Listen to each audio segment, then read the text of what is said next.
كنتم خير أمة أخرجت للناس.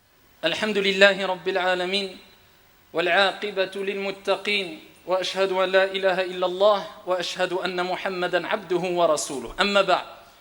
Mes chers frères et sœurs, vous l'avez compris, on a parlé d'une pratique, un acte d'adoration qui est simple, qui est facile, qui est fructueux, et avec cela, qui est beaucoup trop délaissé dans la communauté aujourd'hui, malheureusement, ma'al asaf.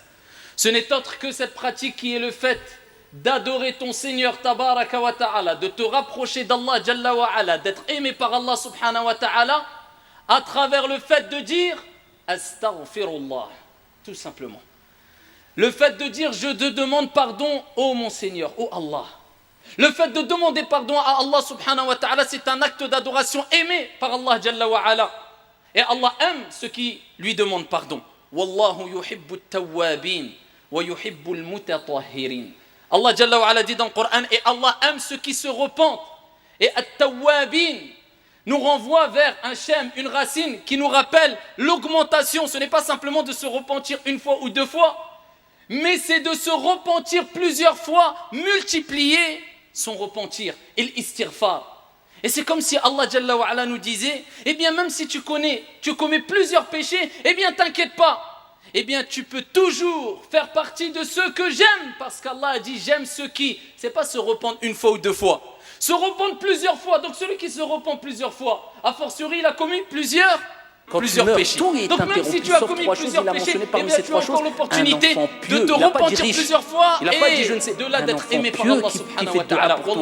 C'est là l'investissement, il est là l'investissement. Voilà pourquoi les parents doivent s'efforcer à et c'est pour ça que le prophète lui-même se repentait et demandait pardon à Allah tabaraka wa ta'ala avec les gens de manière générale, mais des enfants pieux, vertueux qui puissent investir en eux afin qu'ils invoquent en sa faveur. Il a été pardonné les péchés passés et futurs. Avec cela il augmente. Et pourquoi? Parce qu'Allah aime. C'est pas que tu dises une fois astaghfirullah, c'est pas que tu te repentes une seule fois, mais c'est que tu le dises plusieurs fois. Quand tu marches, astaghfirullah, astaghfirullah, astaghfirullah.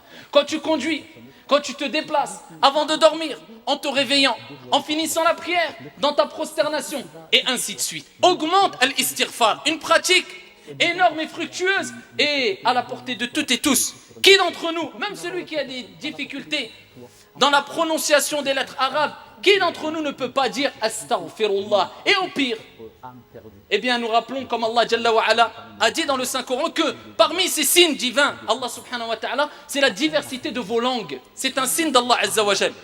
Que un parle le comorien, que un parle le turc, que un parle le marocain, que un parle l'algérien, que un parle l'anglais. C'est parmi des signes divins. Cela est un bienfait d'Allah Jalla wa ala. Donc même si tu le dis en français, je te demande pardon Allah, c'est bon. En camerounais, en turc, peu importe, c'est bon. Mais bien sûr, c'est préférable et mieux. Car ici, ce que renferme comme sens, eh bien, les termes utilisés en langue arabe sont plus riches. Et donc c'est pour ça qu'il est demandé à tout le monde d'augmenter al-istighfar. Et le terme al-istighfar, ayyuha al-ahibba, c'est le fait de dire astaghfirullah, c'est le fait de dire je demande pardon à Dieu. Et quand on parle de pardon, eh ben ça renvoie à un terme en arabe qui est al-maghfira. Et al-maghfira, ma'khouda, hadhihi al-kalima ma'khouda, elle est déclinée d'un autre terme qui est al-mighfar. Et al-mighfar, eh bien c'est alladhi yughatti bihi al-insan ala ra'sahu fi al-qital. C'est ce que mettait la personne sur sa tête lors du combat. Aujourd'hui on dirait c'est un casque qui le permet ou qui lui permettait eh bien, de se protéger, de se prémunir. Et pourquoi ce terme est décliné du terme qui est al-mighfar, donc al-maghfira est décliné de ce terme al-mighfar, parce que la demande de pardon, le fait de demander pardon à Dieu, al-maghfira, eh bien c'est une protection, c'est une préservation. De quoi? Pas des flèches, mais des péchés et du châtiment éventuel divin d'Allah subhanahu wa ta'ala au jour de la résurrection. Donc à travers l'istighfar, tu te prémunis, tu te préserves des péchés et du châtiment d'Allah Jalla fi'ula au jour de la résurrection. Donc il est important de savoir que l'istighfar c'est une protection. Donc plus tu dis astaghfirullah, plus tu te protèges et tu te prémunis des péchés et du châtiment, ya Abdallah. Et bien sûr l'istighfar a de nombreux bienfaits. Et parmi ces bienfaits, eh bien, on peut citer un récit assez connu du grand ascète, du grand pieux prédécesseur Al-Hassan al-Basri, rahimahullah ta'ala, lorsque 3 hommes différents sont venus l'interroger. 3 personnes différentes sont venues l'interroger. Une première personne a dit, Ya Imam, il est venu lui poser une question. Il lui a dit, mon jardin, eh bien, est touché par la sécheresse. Que dois-je faire? Il lui dit, implore le pardon d'Allah tabaraka wa ta'ala. Dis, astaghfirullah. On a bien compris, pas qu'une fois, pas 2 fois. Mais plus tu vas l'augmenter, et plus cela te sera bénéfique. Et vous voyez, un terme qui nous paraît simple et court, mais renferme d'énormes trésors. Et ça, c'est la richesse de l'islam et la richesse aussi de la langue arabe. Eh bien, ici, il lui dit, eh bien, augmente le pardon, la demande de pardon à Allah tabaraka wa ta'ala. Dis, astaghfirullah. Khalas. Un deuxième est venu le voir. Il lui a dit, Ya Imam, je n'ai pas d'enfant. Il est touché par ce qu'on appelle aujourd'hui la stérilité. Je n'ai pas d'enfant. Que dois-je faire? Il lui dit, implore le pardon d'Allah Jalla wa ala. Augmente al-istighfar, le fait de dire astaghfirullah. Repends-toi auprès d'Allah Azza wa Jalla, demande pardon. Un troisième est venu le voir. Et il lui a dit, Ya Imam, il dit, je suis touché par al-faqr, la pauvreté.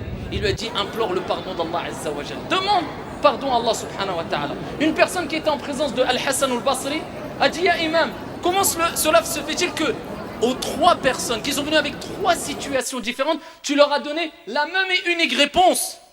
Eh bien, il lui a répondu tout simplement en disant, car je ne vais pas au-delà du Coran.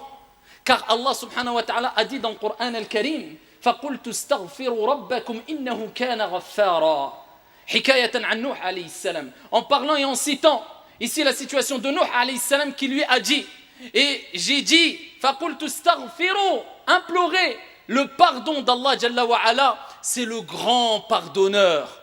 Et quelles sont les conséquences après le fait d'implorer le pardon d'Allah Azza wa Jalla? Allah le cite dans le Coran al-Karim, Yursilis samaa alaykum midrara.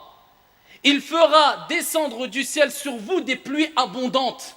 Ah, réponse au premier qui a dit, mon jardin est touché par la sécheresse. Yursilis samaa alaykum midrara wa yumdidukum bi amwalin. Et ensuite Allah Jalla wa ala dit, et il nous rappelle après l'istighfar, qu'est-ce qu'il y aura? Non seulement il y aura la pluie, et Allah tabaraka wa ta'ala vous comblera de biens, d'argent et de biens de façon générale, et d'enfants. Donc on a la réponse à celui qui a été touché par la pauvreté, les biens, et la réponse à celui qui lui a dit, Ya Imam, je n'ai pas d'enfant, touché par la stérilité. Et donc on voit ici que l'istighfar nous apporte, eh bien, la richesse, par la permission d'Allah Jalla wa ala, provoque eh bien le rizq, la subsistance venant d'Allah subhanahu wa ta'ala, les pluies abondantes, et te permet à toi, mon frère ou toi, ma soeur, si tu es touché par la stérilité, eh bien qu'Allah Jalla wa ala, s'il en décide ainsi, de par cette cause, eh bien Allah subhanahu wa ta'ala t'accordera sûrement un enfant par la cause de l'istighfar, si à la base tu étais stérile. Donc augmente l'istighfar sans jamais désespérer, et en comprenant le sens de l'istighfar. Et en méditant le sens de l'istighfar et savoir que tu demandes pardon à Dieu et que tu as en face de toi un Dieu miséricordieux qui pardonne et qui aime pardonner les péchés. Parmi les bienfaits et les bénéfices de l'istighfar aussi, on a un hadith. Je ne voulais pas citer tout à l'heure en langue arabe. Ici, c'est un hadith qui est jugé faible. Il est rapporté par Ibn Majah, il est rapporté par Abu Daoud, il est rapporté par l'imam Ahmad fi Musnadih, jugé faible par certains gens du hadith et bon par d'autres gens du hadith. Mais même si on prend en considération qu'il est jugé faible, ça ne veut pas dire qu'il est maoudou, ou bien qu'il est chèvre, qu'il est marginal, ou qu'il est faux, et en plus de cela, on parle des mérites. Donc il n'y a pas de mal de le citer. Le prophète alayhi salatu wa salam a dit, Man lazima al-istighfar. Man lazima, cela indique celui qui persévère. C'est pas simplement, et on revoit le principe d'augmenter, celui qui persévère dans l'istighfar. Il dit beaucoup astaghfirullah, il persévère. Man lazima, celui qui persévère dans l'istighfar, eh bien Allah subhanahu wa ta'ala, il va faire qu'il aura une issue favorable à chaque situation difficile. Ja'alahu Allahu li kulli dhiqin makhraja wa min kulli hammin faraja. Et à chaque problème, inquiétude, eh bien ici, une issue favorable, une délivrance. Wa razaqahu Allah min haythu la yahtasib. Et Allah subhanahu wa ta'ala lui donnera sa subsistance d'où il ne s'attend pas. Donc on voit ici à travers ce hadith que, à travers l'istighfar, Allah azza wa jal te délivre des difficultés. Allah subhanahu wa ta'ala, eh bien, ici fait disparaître les soucis et les tristesses, les angoisses que tu peux avoir. Et Allah tabaraka wa ta'ala t'accorde ta subsistance, ton risque, kama qala alayhi salatu wassalam, min haythu la yahtasib, d'où il ne s'attend même pas. Parmi les mérites encore de l'istighfar, eh bien, on a un hadith rapporté par Ibn Majah wa ghayru bi sanadin hasan, où le prophète alayhi afdalus salati wa askat taslima dit, eh bien, Allah subhanahu wa ta'ala fera monter de degrés l'homme al-abdu salih. Mais d'abord, c'était un homme vertueux à la base. Le paradis, c'est la marchandise d'Allah, et la marchandise d'Allah, elle est très chère. Donc, Allah Azza wa Jalla, non seulement il a fait que cette personne soit au paradis, mais il le fait augmenter de degrés. C'est un homme vertueux. Et cet homme vertueux, eh bien, interroge Allah Jalla wa Ala, Ya Rab, mais d'où me vient tout ça? Qu'est-ce que j'ai fait pour atteindre ce degré-là? Allah le fait augmenter des degrés. Donc il dit pourquoi? Il s'interroge. Allah subhanahu wa ta'ala, il dit Bistighfari waladika laka, par la cause de l'istighfar de ton fils pour toi, un de tes enfants pieux pour toi. Et c'est là, encore une fois, qu'on voit l'importance d'avoir des enfants qui font dua pour toi. Parce que quand tu meurs, eh bien si quelqu'un fait dua pour toi de façon générale, eh bien incha'Allah ta'ala, ça sera accepté. Donc il ne faut pas oublier les morts. Parce qu'on a tendance à oublier les morts, parce que si on avait la même souffrance et tristesse au bout de 2 ans, 3 ans, 10 ans, quand une personne décédait que le premier jour, eh bien peut-être qu'on deviendrait fou. Mais de par la miséricorde d'Allah, au bout de quelques jours, quelques semaines, quelques mois, eh bien cette peine, cette tristesse, eh bien ici s'apaise et diminue. Mais attention, il ne faut pas oublier les morts. Surtout tes parents, ton père, ta mère, ton grand-père, ta grand-mère, tes enfants, ton épouse, si c'est le cas, etc. La famille, ensuite les proches et les personnes vertueuses, etc. Il ne faut pas oublier ici nos morts dans nos invocations. Et particulièrement si tu es un enfant et tu as ton père ou ta mère ou ton grand-père qui sont morts. Rappelle-toi de ce texte, peut-être par la cause de tes du'a pour ton père et la demande de pardon particulièrement. La demande de pardon. Le prophète il a dit que Allah dira bistighfar. Donc demande toujours, Ya Allah, pardonne à mon père qui est décédé ou mon grand-père ou etc. ou à ton fils, et peu importe. Donc demande beaucoup d'invocations, particulièrement si tu as des parents qui sont décédés. Maintenant le moment, et on pourra encore citer mais de façon brève, le moment, al-waqt, al-munasib, qui convient et qui est adéquat pour pouvoir faire l'istighfar dans n'importe quel moment. Le prophète alayhi salatu wassalam évoquait Allah Jalla wa Ala dans toute situation. Donc n'importe quel moment, de matin comme de nuit, etc. Mais il y a des moments préférables ou alors qui sont encore meilleurs que d'autres plutôt, disons. Et parmi ces moments, il y a après la prière obligatoire. Le prophète alayhi salatu wassalam, quand il terminait cet acte d'adoration, cette ibada qui fait partie des plus grands actes d'adoration sur lequel on va rendre des comptes en premier au jour de la résurrection, cet acte d'adoration vers lequel allait se réfugier le prophète alayhi salatu wassalam quand il avait des soucis et des tristesses et des angoisses et de la peur. Wasta'inu bis-sabri was-salah. Allah Azza wa Jalla dit cherchez secours dans quoi? Dans la patience et as-salah. Cet acte d'adoration dont le prophète disait à Bilal, Ya Bilal, arihna biha. Le jour aujourd'hui où des gens disent, oh un tel ya fulan, arihna minha. Wala hawla wala quwwata illa billah. Indirectement ou directement. Parce que celui qui veut se débarrasser de la prière, c'est comme s'il disait, débarrasse-nous, apaise-nous en nous débarrassant de celle-ci. Mais celui qui a hâte de faire sa prière, et qui est mutma'in, apaisé pendant la prière, et qui est content et satisfait après la prière, c'est celui-là qui est considéré comme avoir fait vraiment et réellement la prière. Et bien quand il terminait la prière, le prophète il disait Astaghfirullah, Astaghfirullah, Astaghfirullah, thalathan, 3 reprises. À 3 reprises, il demandait pardon à Allah. Pourtant, il a fait un grand acte d'adoration.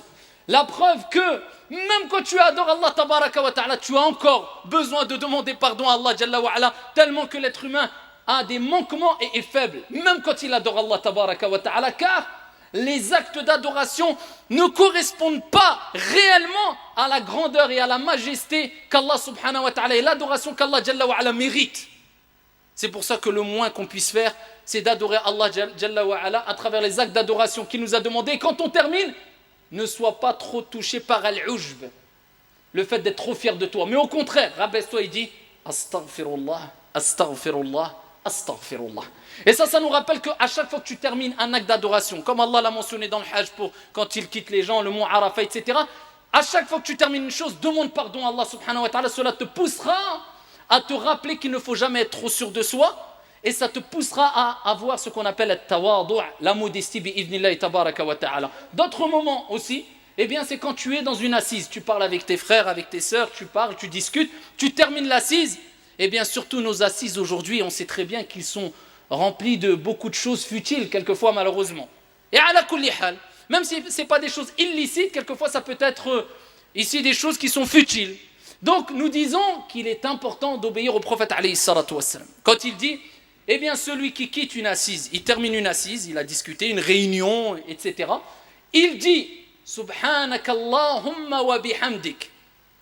Gloire et pureté à Allah. Ashhadu an la ilaha illa ant.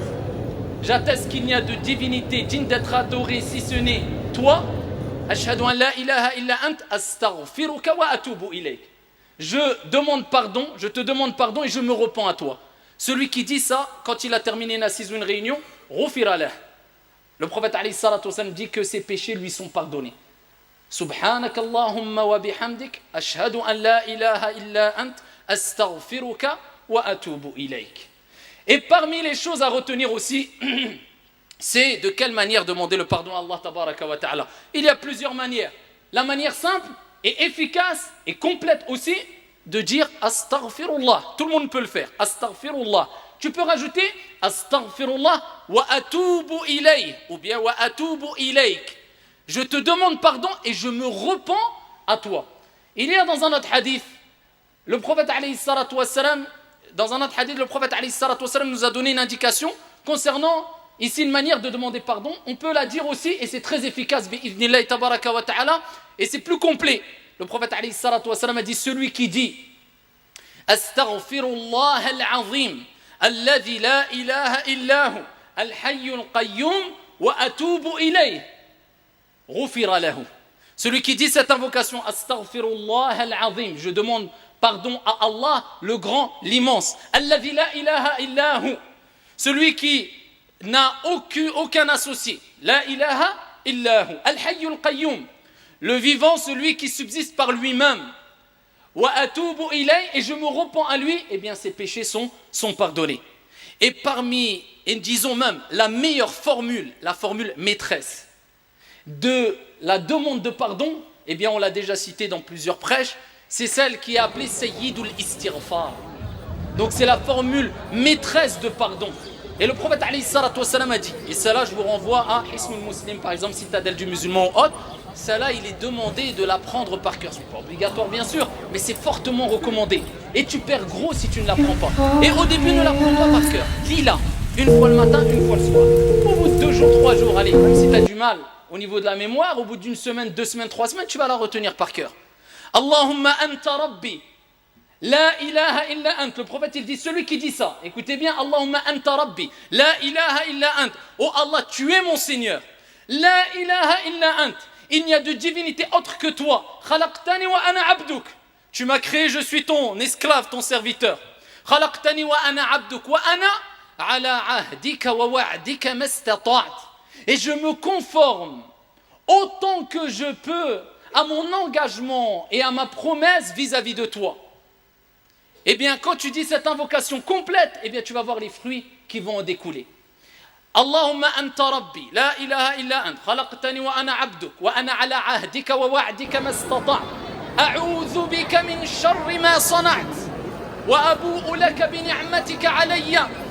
Je cherche protection auprès de toi contre le mal que j'ai commis.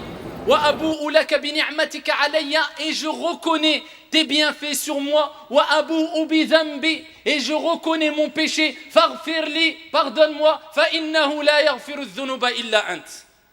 Nul ne pardonne les péchés si ce n'est toi l'unique subhanahu wa ta'ala.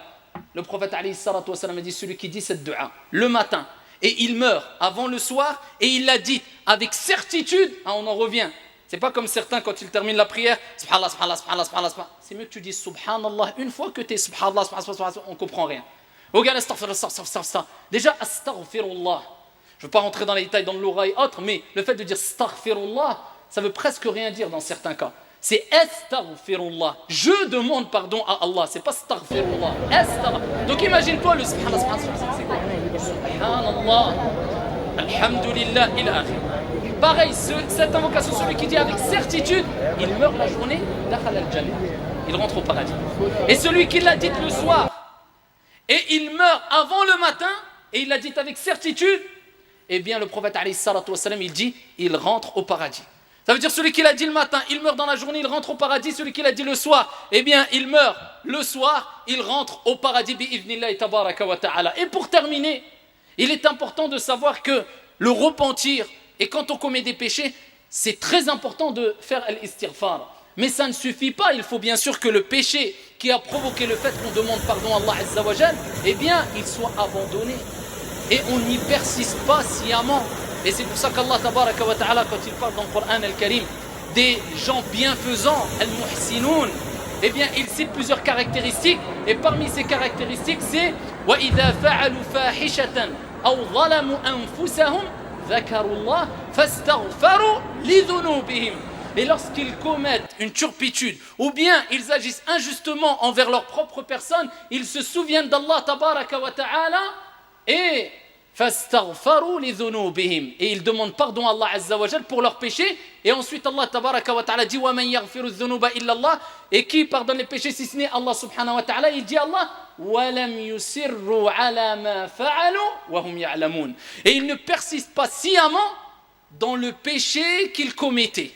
Ça veut dire qu'ils demandent pardon, mais ils ne persistent pas dans le péché qu'ils faisaient. Et si tu te repens et tu retombes dans un péché, eh bien repens-toi encore. Allah te pardonnera. Et si tu te repens encore, tu retombes dans le péché, repens-toi encore. Allah te pardonnera. Et si tu le fais encore, sache qu'Allah tabaraka wa ta'ala, comme il a dit dans un hadith qudusi divin, eh bien tant que mon serviteur me demandera pardon, je lui pardonnerai ses péchés. والله تعالى أعلى وأعلم وأحكم. إن الله وملائكته يصلون على النبي يا أيها الذين آمنوا صلوا عليه وسلموا تسليما. اللهم صل وسلم وزد وبارك على عبدك ورسولك محمد وعلى آله وصحبه أجمعين. وارض اللهم عن الخلفاء الراشدين المهديين ببكر وعمر وعثمان وعلي ومن تبعهم بإحسان إلى يوم الدين. اللهم اغفر لنا ذنوبنا اللهم اغفر لنا ذنوبنا اللهم اغفر لنا ذنوبنا فإنه لا يغفر الذنوب إلا أنت. اللهم اغفر لنا وارحمنا وكن لنا ولا تكن علينا وارحمنا ولا تعذبنا. اللهم اجعل اجتماعنا هذا اجتماعا مرحوما وتفرقنا بعده تفرقا معصوما ولا تجعل فينا ولا منا شقيا ولا محروما. اللهم لا تدع لنا في مقامنا هذا ذنبا إلا غفرته ولا دينا إلا قضيته ولا هما إلا فرجته ولا مريضا إلا شفيته ولا ضالا إلا هديته ولا ميتا إلا رحمته. اللهم اغفر لنا ولوالدينا ولوالديهم يا رب العالمين. اللهم اغفر لجميع موتى المسلمين الذين شهدوا لك بالوحدانية ولنبيك بالرسالة وماتوا على ذلك. اللهم اغفر لهم وارحمهم وعافهم واعف عنهم وأكرم نزلهم ووسع مدخلهم واغسلهم بالماء والثلج والبرد ونقهم من الذنوب والخطايا كما ينقى الثوب الأبيض من الدنس وجازهم بالإحسان إحسانا وبالسيئات عفوا وغفرانا. ربنا آتنا في الدنيا حسنة وفي الآخرة حسنة وقنا عذاب النار. سبحان ربك رب العزة عما يصفون وسلام على المرسلين والحمد لله رب العالمين.